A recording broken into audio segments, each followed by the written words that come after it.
بسم اللہ الرحمن الرحیم۔ السلام علیکم ناظرین، جیسا کہ آپ سب جانتے ہیں کہ آج مزدور کا عالمی دن منایا جا رہا ہے۔ اس دن کی حقیقت یہ ہے کہ جب آجر اور اجیر کے درمیان کوئی قانون موجود نہیں تھا، آجر ہی قانون تھا اور اجیر کے کوئی حقوق نہیں تھے۔ اجیر جمع ہوئے اور انہوں نے یہ مطالبہ کیا کہ ان کے حقوق کا تحفظ کیا جانا چاہیے، اور اس دن سے یہ طے ہوا کہ آجر اور اجیر کچھ منظور شدہ شرائط کے تحت ایک دوسرے کے ساتھ معاملات کریں گے۔ آج جب آپ کے اور میرے ورکنگ آورز روزانہ 8 گھنٹے ہیں، تو اس کا کریڈٹ ان مزدوروں کو جاتا ہے کہ جنہوں نے پہل اپنے خون کی قربانی دے کر اس مطالبے کو حکومتوں سے اور آجر سے منوایا تھا۔ معزز ناظرین، جیسا کہ آپ جانتے ہیں کہ پاکستان کے اندر مزدوروں کے حالات دگرگوں ہیں۔ اس حوالے سے ہم یہ دیکھتے ہیں کہ پاکستان کا مزدور کیا ان بین الاقوامی تسلیم شدہ ضابطوں سے لطف اندوز ہو رہا ہے، یا کہ اس کے حقوق مسلسل اسی سطح کے اوپر پامال کیے جا رہے ہیں۔ معزز ناظرین، جیسا کہ ہم جانتے ہیں کہ پاکستان میں قانون کو بنتے ہوئے ایک کافی عرصہ گزر گیا۔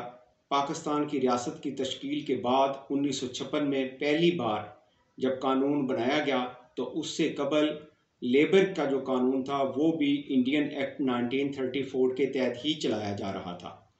1956 کے قانون کے بعد 1962 کا قانون آیا، اس میں بھی مزدوروں کے لیے عمومی جائزہ تو لیا گیا، لیکن بہترین اور سب سے اچھی قانون سازی ذوالفقار علی بھٹو شہید نے 1972 کے آئین میں تشکیل دی۔ معزز سامعین، آپ سب کو اس بات کا اندازہ ہو جانا چاہیے کہ پاکستان پیپلز پارٹی ہزار اختلاف کے باوجود اپنی تاریخی حیثیت سے یہ بات منوا رہی ہے کہ ان کی حکومتیں اور ان کی پارٹی جو ہے وہ مزدور اور اس کے حقوق کے ساتھ کھڑی نظر آتی ہے۔ جیسا کہ پہلے بتا چکا ہوں کہ 1972 میں پہلی دفعہ ذوالفقار علی بھٹو نے مزدوروں کے معاملے میں جامع پالیسی بنائی تھی۔ اسی طرح اس وقت سے لے کر 2010 تک اس کے اندر مسلسل کام تو ہوتا رہا، لیکن کوئی جامع پالیسی تشکیل نہیں دی جا سکی۔ 2010 میں جبکہ سید یوسف رضا گیلانی صاحب کی حکومت تھی اور جناب خورشید شاہ صاحب وزیر محنت اور افرادی قوت تھے، تو انہوں نے ایک نئی پالیسی تشکیل دی جس کے تحت پاکستان کے اندر مزدوروں کی حقوق کا تحفظ کیا گیا۔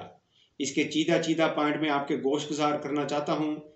پہلے نمبر کے اوپر مزدوروں کو اپنی یونین بنانے کا حق دیا گیا، تاکہ وہ اگر آجر سے اپنے حقوق لینے میں کوئی مشکل محسوس کریں تو وہ اپنی یونین کے ذریعے سے آجر کے ساتھ اپنے معاملات کو نپٹا سکیں۔ نمبر 2 کے اوپر روزانہ کے ورکنگ آورز طے کیے گئے کہ روزانہ ایک مزدور سے 8 گھنٹے کی مزدوری لی جا سکے گی، اور ان 8 گھنٹوں کے اندر بھی مزدور کو 1 گھنٹہ نماز اور کھانے کے لیے دیا جائے گا۔ نیز اگر کوئی شخص مزدور سے 8 گھنٹے سے زیادہ کا کام لینا چاہتا ہے تو وہ مزدور کو اوور ٹائم کی پیمنٹ کرے گا۔ اسی پالیسی کا ایک اور بڑا اہم نقطہ یہ ہے کہ فیکٹریوں کے اندر کام کرنے والے مزدوروں کو فیکٹری کی اوور آل انکم سے 2 سے لے کر 5% تک کا حصہ مزدوروں کو بھی ادا کیا جائے گا۔ یوں ایسا ہونے کا راستہ روک دیا گیا کہ امیر دن بدن امیر سے امیر ہوتا جائے گا اور غریب دن بدن غریب سے غریب تر ہوتا جائے گا۔ معزز سامعین، اس پالیسی کے اندر سب سے اہم نقطہ یہ ہے کہ تمام تر مزدوروں کو، ان کے بچوں کو اور ان کے پسماندگان کے لیے بھی قانون سازی کی گئی۔ جیسا کہ ہم کہتے ہیں کہ 2 میڈیکل کالجز، ایک لاہور کے اندر اور ایک کراچی کے اندر بنانے پر اتفاق ہوا تھا کہ جس میں مزدوروں کے بچوں کو مفت تعلیم دی جائے گی۔ نیز مزدوروں کے بچوں کے لیے تعلیم کے لیے مختلف ادارے قائم کیے جائیں گے، ان کے لیے ڈسپنسریز بنائی جائیں گی، اور ان کو موت کے اوپر جو کہ پہلے 1500 روپیہ ادا کرنا تھا، اب اس کی رقم بڑھا کر 15,000 روپے تک کر دی گئی۔ اسی طرح شادی، اپنے بچوں کی شادیاں کرنے کے واقعے کے اوپر مزدوروں کو کم از کم 70,000 روپیہ جو ہے وہ ادا کیا جانا تھا۔ اور اسی طرح مزدوروں کو یہ اختیارات بھی دیے گئے کہ وہ ضلعی سطح کے اوپر اپنی جو ہے وہ یونین بنائیں اور اپنے مطالبات کو انہی یونین کونسل کے جو ہے وہ اپنی یونینز کے ذریعے وہ آجر کے ساتھ حل کریں گے۔ نیز یہ پالیسی اتنی جامع ہے کہ اس کے اندر معذور افراد کے لیے اسپیشل کوٹا بھی رکھا گیا ہے، اور حتیٰ کہ ٹرانسجنڈرز اور خواتین ورکرز کی حقوق کی بھی تحفظ کیا گیا ہے۔ معزز ناظرین، جیسا کہ ہم جانتے ہیں کہ پاکستان کے اندر قانون کا شعور نہ ہونے کی وجہ سے لوگوں کا استحصال ہوتا ہے۔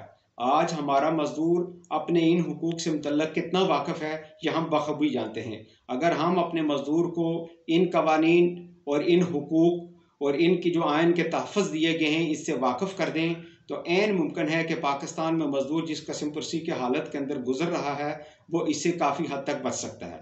ہم یہ دیکھتے ہیں، ہمارا کنسیپٹ یہ ہے کہ مزدور صرف میز گینتی اور بیلچہ لے کر مزدوری کرنے والا مزدور ہے، ایسا نہیں ہے۔ یہاں پر ہر وہ شخص مزدور ہے کہ جو کسی کی طرف سے کسی کام کے اوپر لگایا گیا، حتیٰ کہ یہاں پر گریڈ 18 سے لے کر سارے لوگ ہی مزدوری کے زمرے میں آتے ہیں۔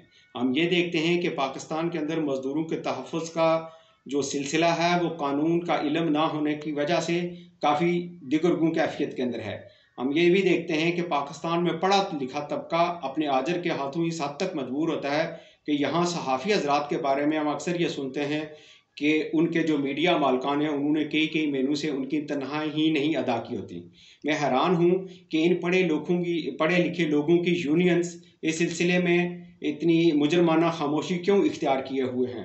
نیز ہم چونکہ اکثریت یہاں پر مسلمانوں کی ہے تو ہمیں یہ سوچ لینا چاہیے کہ اسلام نے 1400 سال پہلے آجر اور اجیر کے ضوابط متعین کر دیے گئے تھے۔ لہٰذا تمام لوگوں سے یہ گزارش ہے کہ اگر آپ آجر ہیں یا اگر آپ اجیر ہیں تو آپ کو اسلامی تعلیمات کی روشنی میں اپنے حقوق اور فرائض ادا کرنے چاہیے۔